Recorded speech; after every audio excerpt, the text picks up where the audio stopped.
His name was Seth Thamro. But that was the only thing he actually remembered. Apart from that, he had no earthly idea who he was, or why he was chained to a wall, nor why large, well-muscled men surrounded him. One thing he did know was that the large man, standing over him, holding the bullwhip, appeared to be in charge. On your feet, Thamro. Your first match is coming up. You can sleep when you're dead, which, by the looks of you, will be shortly after your first match. The other men in the cell laughed, but quieted the moment Warden Bane turned his glare in their direction. Sir, can you tell me how I got here? And why I have a match? And what sort of match are you talking about? You really want to try my patience again, boy? No, sir. I honestly don't know how I got here. Why am I chained to a wall? All right, I'll play along. You, my friend, are a slave. I know this must come as some shock to you, seeing how blonde, lean and pretty you are. But this is what happens when you do what you did. And what exactly did I do? I can tell you what you will do. You will go out into that arena and you will die a gladiator. Assuming the men in this cell don't kill you first. Speaking of which, nobody kill him first. Wait, I'm a gladiator? I don't know how to be a gladiator. Why am I a gladiator? An older man standing nearby chose this moment to speak up. Boy, you're no gladiator. What you are is a young man who did a stupid thing that will die a quick death. Please, do not insult the rest of us by calling yourself a gladiator. You are fodder, nothing more. Cravex, were you asked to speak? I'm not sure I understand the question, Warden. Why don't you unchain me and ask me again? Keep trying me, and I just might. Do so, and I will shove that bullwhip so far down your throat. The next time you take a dump, well, let's just say we'll have to redefine the way we use the word bull.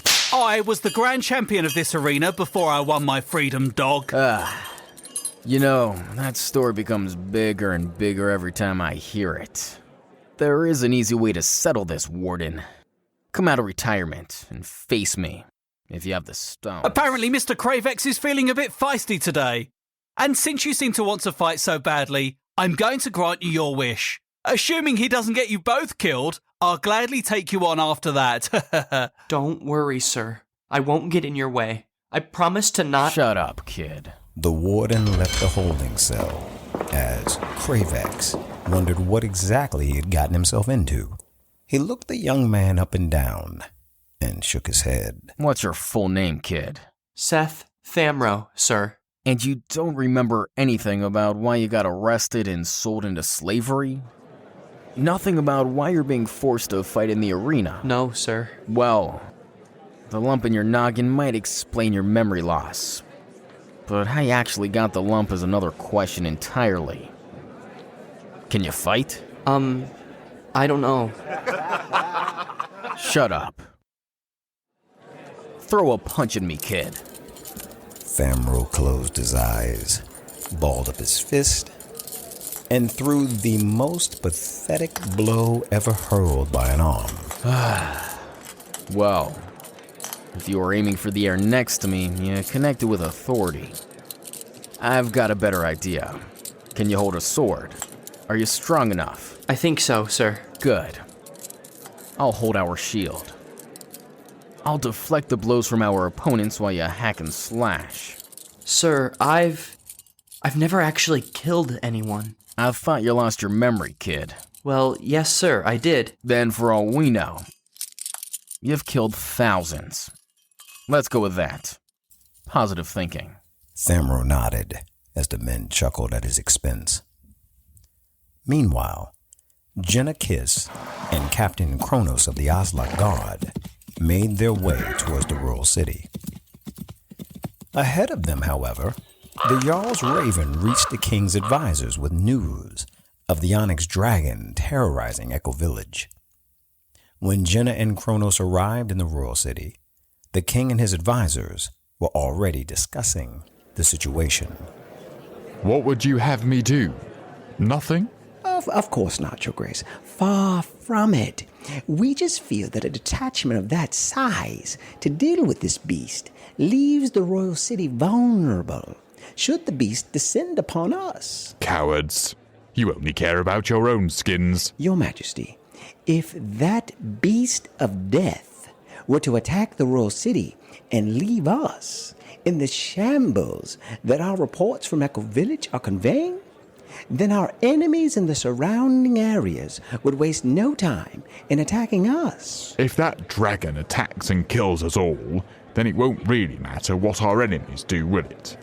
I'm sending the detachment. I suggest you send emissaries to all our allies and enemies alike.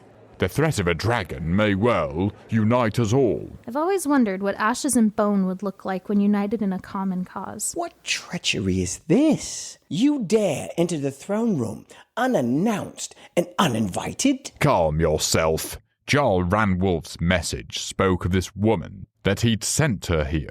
I assume you have the scrolls bearing his seal as your evidence. I would not be standing here if I did not, Highness. The fact that you stand at all is an insult to our Lord the King. Kneel before him and show the proper respect. Jenna and Kronos, who stood at her side, each bent the knee before King Peros, the ruler of Fen and most of the surrounding lands. The king bid them to rise with a gesture. A detachment won't be necessary to deal with this dragon, Your Highness. All I require is a small assemblage of your guard to accompany me to the Mages Guild. Ranwolf's ravens spoke of your plan to get assistance from Archmagus Lucian. I doubt he will assist you. I believe I can convince him, Majesty. Can you breathe life into a dead man's bones? Perhaps your powers will be of some use, Necromancer, because that is what will be required if you wish to be taught a reversal spell from the Archmagus. He's dead? Quite. He died this morning, I am told. Do we know the cause of death, Your Highness? I have men looking into it, Captain. Not that it would matter. The White Robes will have no dealings with necromancers. Quite frankly, neither will I. The only reason I have not given the order to have your head put on a spike is because you may be the only person that beast won't attack. That is, if it is indeed Borocane, as you have told the Jarl of Oslock. Yes, Highness, it is my master. Is there nothing I can say that will convince you to spare his life and allow me to reverse the spell? Magus Lucian is a dead man, which makes the reversal spell a dead option. Does it not? The Magus is dead, yes. But if I could gain access to his writings, any of his work, perhaps given time and assistance, I could find the necessary components to— And what would you have me do in the meantime, Necromancer? Wait patiently while your master destroys the kingdom? No. I will send a detachment and your master will die. Your job will be to distract the dragon while my men get the drop on him. And how do you know my master will not kill me? I don't. Nor do I much care.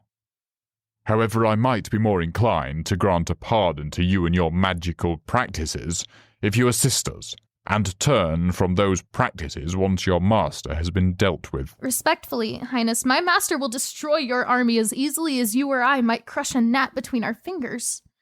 He's transformed into the very embodiment of a young onyx dragon. Because he is magical, he will age quickly, Your Grace. In the next 7 days, give or take, my master will be a fully grown dragon capable of destruction the likes of which you cannot fathom. By then, of course, a reversal spell will be useless. The change will be permanent. The king considered her words. My answer is no, Necromancer. No? But I don't understand. I'm sure that not getting what you want is foreign to you. You're easy on the eyes, Necromancer. So one can only assume that men have given in to your whims for some time. I do not have that luxury, I'm afraid. Seize her. The king's guards arrested Jenna, taking her staff and placing her wrist in silver chains, rendering her spell casting temporarily useless. Place her in the lower dungeons for now. When we have word on the dragon's whereabouts, bring her up. Your Majesty, the gladiators participating in today's games are in the lower dungeon. Are you sure this is wise, Your Grace? Far wiser than questioning my decisions, Counselor. The king's guard took Jenna down to the lower dungeons. While they moved her, Cravex and Thamro stood before the gate to the arena as they prepared to enter into their first, and perhaps only, match together. The creature they would be facing was called a Yevok. Yevoks were primarily seen in the northern expanses of Welkin and boasted thick hides and incredible strength. Male Yevoks generally stood between 6'7" and 7 feet tall, weighing 300 pounds on average. And while no one had ever really measured the strength of a Yevok, there were countless eyewitness reports of warriors claiming that these creatures could bend a broadsword as easily as a man might bend a spoon. Cravex observed as the cell door opened and a woman wearing mage's robes was thrown inside. He had more important things to worry about, however, like his partner for this match. You're shaking, kid. Relax. Nothing more you can do except survive at this point. Or die. That's a Yevok over there waiting to kill us. No, kid. That's a Yevok over there waiting to be killed by us. If you don't believe in yourself, kid, then no one will. That creature's gonna die today. Say the words. That creature is going to die today. Say it like you mean it. That creature is going to die today. Suddenly the gate swung open, and the Yevok charged at our heroes, grabbing and slamming Thamro hard to the arena center. It was all Cravex could do to keep his shield up as the creature continued pounding away at them. He dared a glance backward towards his young partner, who seemed to be dazed, but coming around. When Thamro finally stood, something was different. His eyes flashed with a white hue, and he took a fighting stance that Cravex, a warrior of many seasons, had never before seen. You will die today. Thamro ripped his restraint from his wrist as easily as one might tear an old scroll in half. A flying leap, and Thamro connected with a kick to the creature's midsection that sent it tumbling onto its back. The crowd gasped in awe, unsure exactly what they were witnessing. How had a man floored a beast of such strength with a single kick? Thamro moved quickly, grasping the creature by the neck, but was thrown backwards easily as the beast regained its footing. Thamro grinned, twirling the sword he held like he'd been born with it. He beckoned to the creature to approach him, and the Yevok charged. Suddenly, however, Thamro's eyes flashed back to normal, and he dropped his sword in the sand, fear gripping him and freezing him where he stood. Help me. Cravex leapt to his feet and intercepted the blow that was meant for Thamro with his shield. The creature's hand crumbled as it met with the steel of the shield, and its wail could be heard for several blocks. Cravex seized the opportunity, grabbed the sword, and stuck the animal through the belly, ending its night. Cravex looked back at Thamro with a smile. How did you do that? And more importantly, why didn't you keep doing it? How did I do what?